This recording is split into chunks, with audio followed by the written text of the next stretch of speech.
You talk about September 18th, and I walked into the local Ace Hardware, and I saw some Halloween things start to pop up. Well, we had a Halloween-like event on Friday. It was called Quadruple Witching Hour. Man, that sounds scary, Derek. Well, it sounds scary to people because they don't fully understand it, but basically what it is, it's when you see the simultaneous expiration of options on stocks, indexes, index futures, and single stock futures.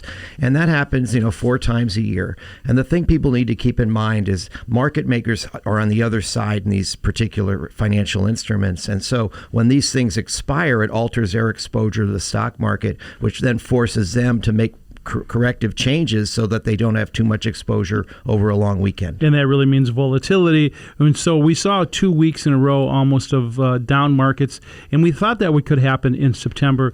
But there is a lot of positive information that is coming out.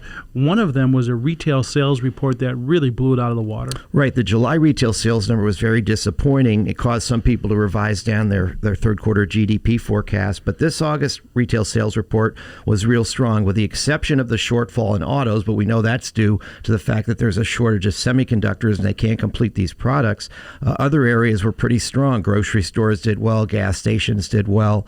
And so essentially retail sales continue to be strong, even though consumer confidence has pulled back from its peak levels. It's down from peak, but it's still high. 29% increase in department store, furniture stores, up 16%. But as you said, autos down because of a lack of chips. And that, as you said, means that there's probably going to be a modification to the GDP report. That means the economy is growing. It's not growing as fast and by comparison, but as long as it's positive and as long as it's going forward, recessionary pressures are relieved. Right. And also, we're going into September and back to school season. Remember last year, back to school season was horrendous, right? No one was going back to school. So why would anyone buy new clothes? Everyone was going to be sitting at home.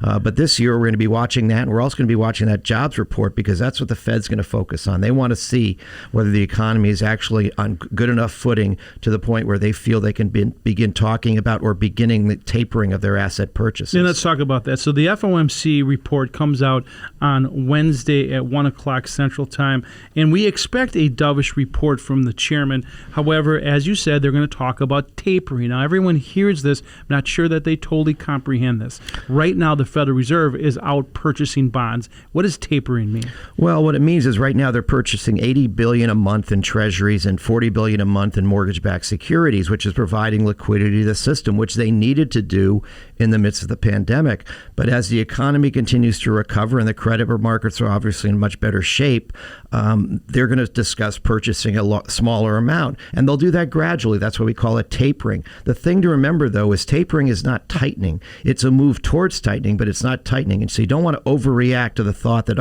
the Fed isn't purchasing $120 billion. Now, next month, they're only going to purchase $110 billion. And who knows? They might run it off $10 billion a month for the next year. That doesn't mean interest rates are going up on the short end of the yield curve. That's right. So there's 2 different tools that they have. Actually, they have a third tool. One of them is jawboning, and of course, then we talk about it and repeat what they think they're thinking about, right? So the one thing that you should be careful of is as we head into Wednesday, there's so many people that have been negative and have been calling for a correction.